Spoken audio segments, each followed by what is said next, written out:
All right, Sistas fans. Now, this review, I'm actually happy to do it. Season 7, Episode 16, Close to You, was a pretty solid episode. Some could argue that it was filler setup, but overall, I was quite pleased with what we got. So I'm giving it a solid 8 out of 10. Now, for me, it really was the surprise factor. This episode kind of felt topsy-turvy.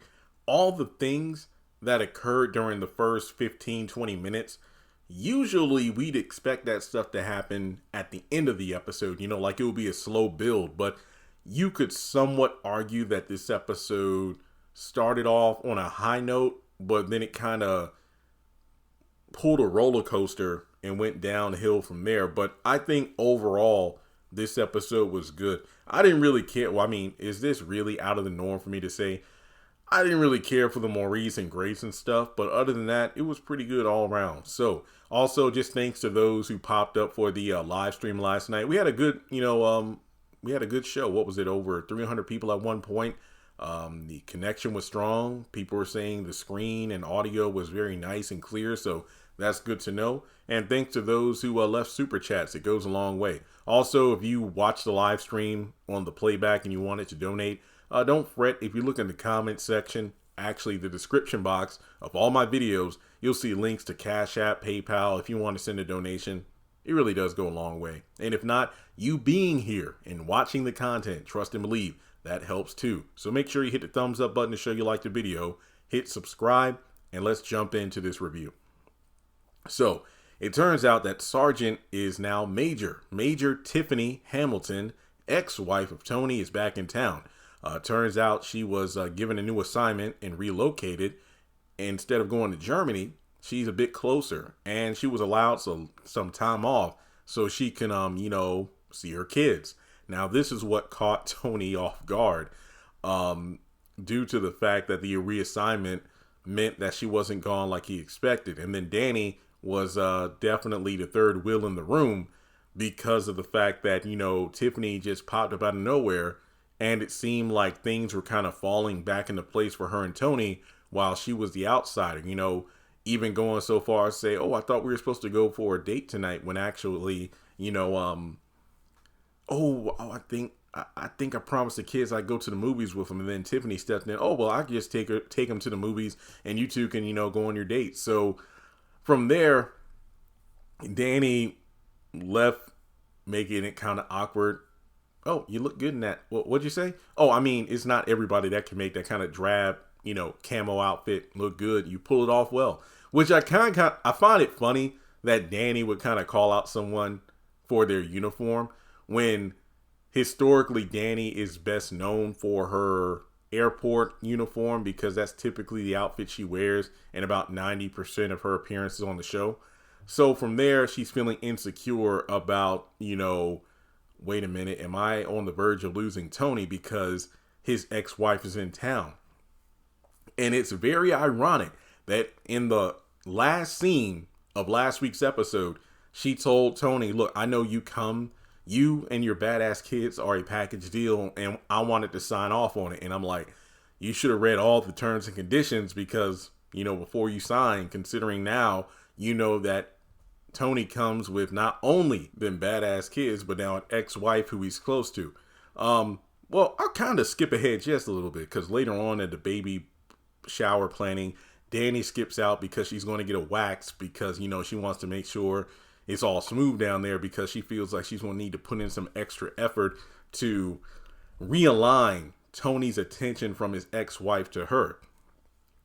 So then that leads to them coming back from their date night and Tony telling Danny a little bit more about Tiffany, given the fact that, well, she was my college sweetheart and that's it. And me and her are on good terms for the sake of their kids. But there's nothing for you to worry about because, Danny is in the mindset of Tiffany coming back and seemingly wanting to pick up where they left off.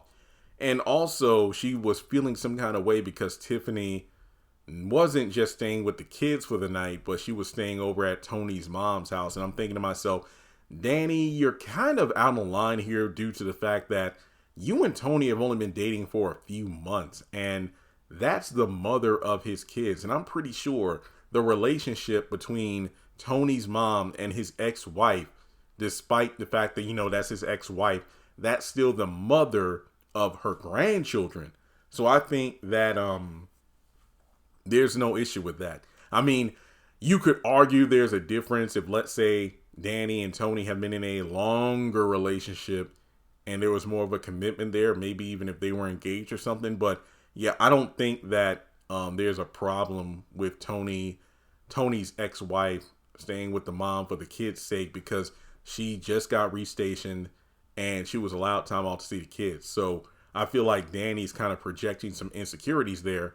And I think it's kind of funny in a twisted sense of karma, considering she was in a relationship with Preston when she opted to see what else is out there with Tony.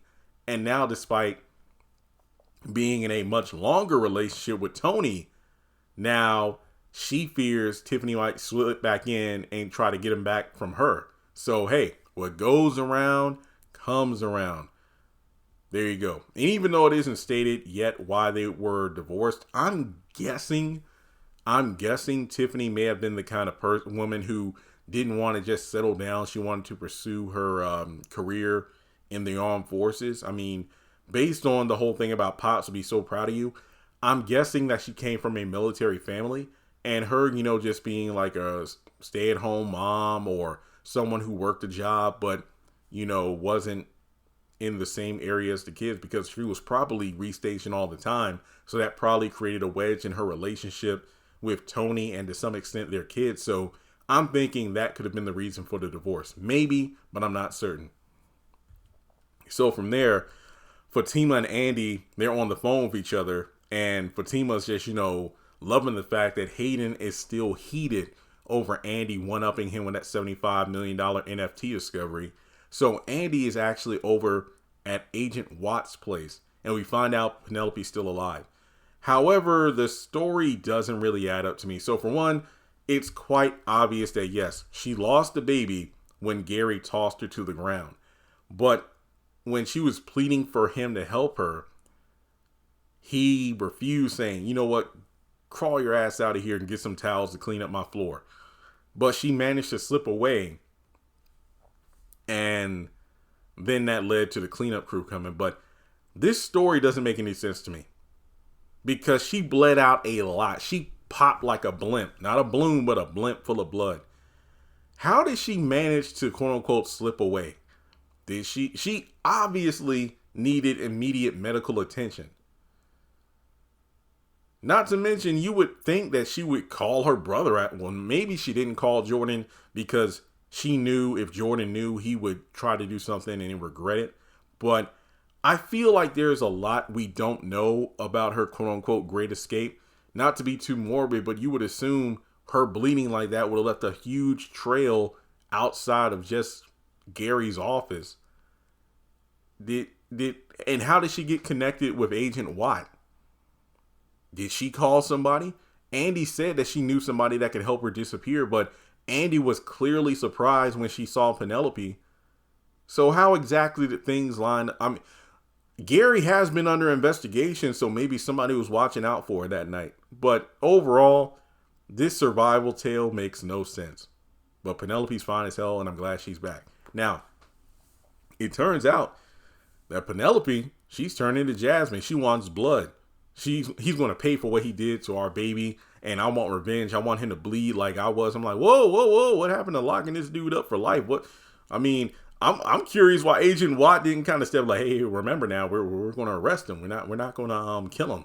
But no, now it leads to Andy wanting to tell Jordan, but no, we can't do that because it will compromise the mission. So Andy's kind of in a compromising position herself, because on the one hand, Andy can rarely shut her mouth. But you would think that her telling Jordan about Penelope would kind of get her out of the doghouse with him. But what can she really say? Hey, your sister's alive and well. Except for the baby. But, she's alive and well. Oh my gosh, that's so great. Where is she? Where is she? I want to talk to her. Actually, you can't. Why not? I can't tell you. What? Yeah, it wouldn't work out so well. There's only so much she can say. Then on top of that, remember, Penelope asking Andy not to tell Jordan something important is what got her in trouble in the first place. Even though technically that's basically because Andy was the one that was running her mouth to Jordan when she shouldn't have said a dang thing. But that's neither here nor there. My question to you is, do you think Andy will tell what happened? So going over to the law firm, we got Marie, who is popping up randomly because Fatima's gloating to Hayden about getting one up. And then Hayden goes into his whole thing about, oh, she's going to be eating out of the palm of my hand. And Marie's like, actually, I'm the one that's about to turn this entire law firm upside down, because apparently that first hearing in court with her soon-to-be ex-husband did not go well. Andy, her timing was impeccable. Popped up right as like, and where's Mrs. Mars? So basically, I guess that she said that her husband or whatever hired some people to be like act as disgruntled employees to make her seem like an unruly, employer, and then that will be utilized against her in court. And these surprise witnesses definitely caught these two off guard. And then it's a question of, you two, I hired you to work on my case. So now it's like, instead of one-upping each other, they definitely need to work together. So she wants results, and she wants them now. And look, I know she can be rude and whatnot, but the actress that plays Marie, she knows how to give a monologue. I'll say that, I will. But from there, we need to look at the situation where it's nighttime and Hayden goes over to Marie's hotel. And if you notice, Hayden just kind of, ding, ding, and it just slips on in there. So are we to assume that she gave a key to both Hayden and Andy to the hotel room? That's what I'm thinking. Or did Hayden call up and then he got buzzed? I don't know, but it seemed like a key card kind of thing. So I guess we're to assume that she gave them access to the hotel room to pop up if they had any emergency news, even though technically they should just call for that. But I don't know. My theory is, what about earlier in the season when Marie was trying to get a hold of Andy and Hayden late at night for a random meeting? Could that meeting have taken place at the hotel room? Remember, Andy didn't go to that meeting, so who knows? This could be Hayden's second time there. But either way, he tries to reassure her everything's going to be fine with the case. But then, she talks about the adaptation that comes with marriage. It isn't just you get married and that's it. You always have to change and adapt. And it's interesting because she asked, hey, have you ever been married? For like a few minutes. I'm like, wait, what? So does Hayden not consider himself married to Tamara? Or did he just say what he needed to say in order to appease Marie in that moment? And then, they started getting freaky with it. But we'll just have to wait and see how that plays out. It's going to be pretty interesting. Now, speaking of meetings where Andy didn't show up, Pam comes over to Sabrina's for the baby shower planning, and Maurice comes over as well. Now, I will say this. I did like this character combination. I don't think Pam has ever been over to Sabrina's. Not to mention, I don't think she's ever had a conversation with Maurice either. But these two kind of hit it off. Now, Maurice says, she's too much. But then again, Sabrina rightfully calls him out. You, of all people, telling me that somebody else is too much. Even though that's kind of ironic, because last week, Sabrina, of all people, was talking about Danny not being able to hold water when Sabrina runs her mouth all the damn time. But Pam actually gets Maurice to agree to be an ambassador for Roots to Riches. And they're doing the baby shower planning. And of course, Pam is, crapping all over Sabrina's ideas. But then, calls out the girls like, wait, isn't this supposed to be a baby shower planning party for Karen's girls to do her shower? And nobody's here? And I'm just thinking to myself, but Karen asked Pam and Sabrina specifically to plan this baby shower. What about the other girls? What do they have to do with it? Like I mentioned earlier, Danny is getting an emergency wax because she's afraid of Tiffany, one-upping her with Tony. And Andy, she's dealing with the whole Marie case. The Marie case alone holds more value and more importance than a dang baby shower that she wasn't even asked to plan in the first place. My guess is Sabrina took it upon herself to ask the girls to help out, because even though Karen didn't ask for it, she's like, oh, Karen will come around and we need to be there for our friend. I feel like she was the one that did it, which is ironic because it goes all the way back to the mid-season finale when Sabrina was the one who wanted to do the mocktail. And yet, Danny was the one that invited Fatima, and, Karen brought Pam along. So it's kind of like full circle here. But regardless, we find out that due to her, I guess the hormonal imbalance she's experiencing due to her like shots and everything, Sabrina has a bit of an attitude now. It's like she's starting to find her voice, but basically, she's lashing out at people, which is taking them off guard because usually she's the meek, quiet one. And it's funny when you look at the hormonal thing where with Sabrina, it's much more noticeable. It's like, even though you may not have liked the way she was acting in the episode, it seems like, oh, wow, her hormones are off. But when you compare it to Karen, people are like, oh, Jeremy, you're being too hard on Karen because her hormones are making her act this way. No, she's always been bitchy. It's like the hormones kind of elevated it, but this is just something else entirely. But after Maurice gets kicked out because of the fact that Rich is coming over, he comes in, they start going at it, but then he finds that little shoe, and it turns out that's probably for the baby shower thingy. And then he just kind of kills the mood by asking about birth control, and she's like, wait, what? And then he gets kicked out immediately. It's like, I'm not doing this with you. This baby's coming whether you want to or not, and that's it. So she's gone. Now from there, also Andy had called to apologize about not being at the meeting, and that's pretty much it. Like I already talked about that. So from there, speaking of people who just randomly kick people out of their place, Grayson is, I guess, like Hayden. Does he have a key to another person's apartment or hotel room and just comes in when he wants to? So he's in there cooking oxtail, and Maurice doesn't want it baked. He wanted it, in the crock pot, slow cooker or whatnot. And I'm thinking to myself, yeah, as a picky eater, my food needs to be, if I don't, I eat chicken, I'm not necessarily going to eat baked chicken. I mean, sometimes, but rarely. But yeah, it's like for example, I got my house now. It's like, imagine if I had some chicken in the freezer, and then I come home and, my girl, who does not exist, but if I had one, if she baked it, I'd be like, babe, it's like that pack of chicken that was supposed to be fried or, on the grill. It wasn't supposed to be baked. And then it's like the closet. I feel like that's where he definitely overstepped bounds. He reorganized Maurice's closet because he has a case of OCD. But then he's like, wait, my stuff was organized chaos. It's like, slow your roll. And I'm like, slow his roll. This is his place in his closet. You're the one who came in and changed stuff around. Like cooking something, okay, that's one thing. I understand. It's like, oh, okay, you wanted to do something nice. But the closet thing is like, you're overstepping bounds way too much, buddy. So then he just leaves after Maurice says he needs space. And then Maurice like, I didn't mean it like that. And I'm like, well, I mean, you kind of said what you meant, and I don't blame you. And Grayson took it the way he did, and he just left. It reminds me of when he walked in on Maurice talking to a customer on his fixation page, talking about how he's not looking for anything serious. And then Grayson's like, wait, are you really not looking for anything serious? Well, I am. Then he just leaves. And I'm like, there's a major difference between a client versus the person he's dating. And then that leads to the club where Maurice is talking to Chris. And I did like this scene because of the fact that it goes into what I said last week in my theory.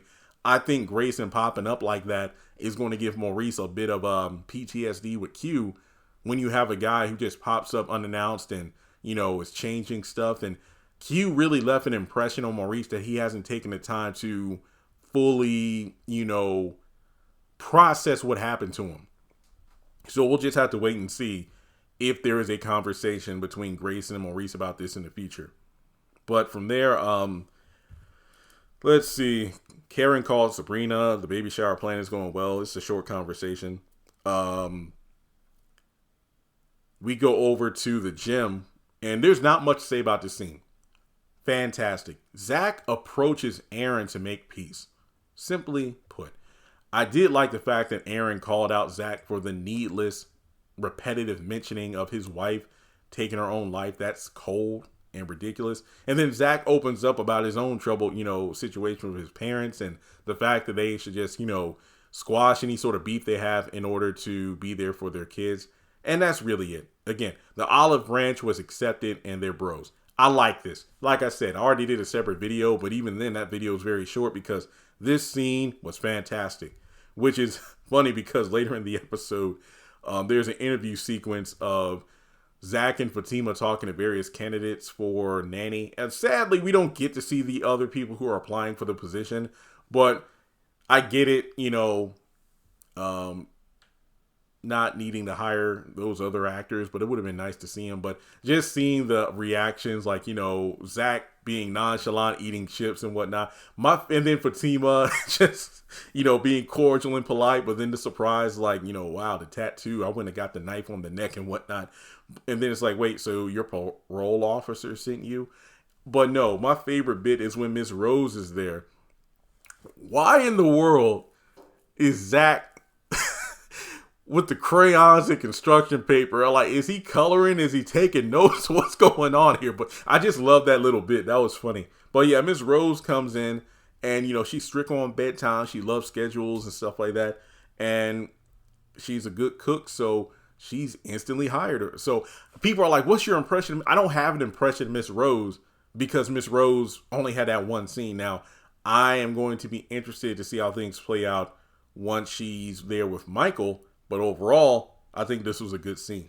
Now, to wrap things up, so Pam and Trey apparently went on a date already.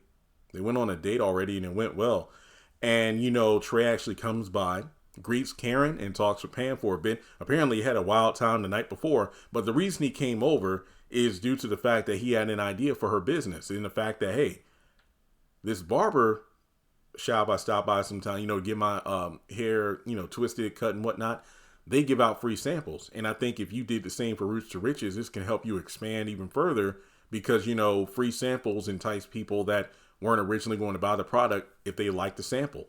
And from there, she's like, wow, it's like I could blow up. I could be on billboards and everything.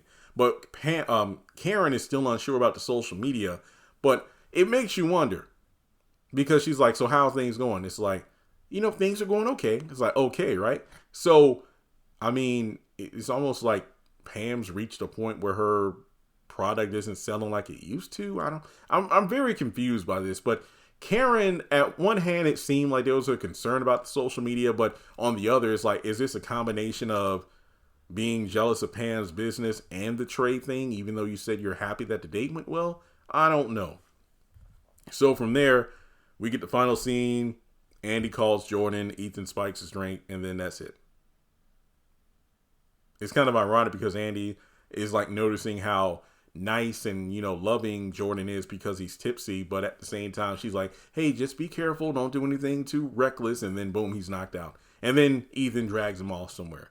And that's the episode. So guys, yeah, I thought this was a pretty good show. Let me know your thoughts in the comments below. Like and subscribe, and I'll catch you in the next video.